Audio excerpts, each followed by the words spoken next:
Hi, I'm Yvonne Mbanefo. This is another one of my daily dose of Igbo words and phrases. Today's Igbo word is Odum. Odum means lion. Learn how to pronounce it by saying it after me. Odum. Odum. Odum. You won't know how to say it unless you try. Now, let's look at some examples of sentences using Odum.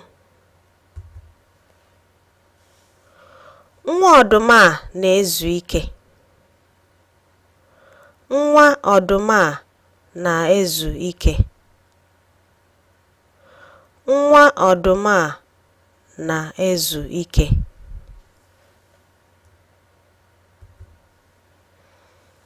Ọdụm ndị a bụ nne. Ọdụm ndị a bụ nne. Ọdụm ndị a bụ nne.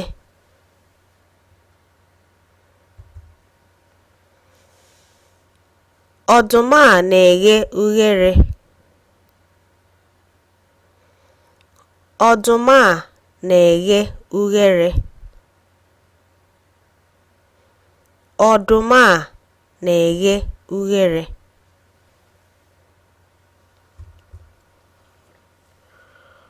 Ọdụm a na-eri nri. Ọdụm a na-eri nri. Ọdụm a na-eri nri.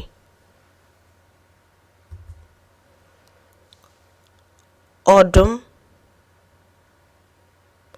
I'm Yvonne Mbanefo, and that was one of my daily dose of Igbo words and phrases.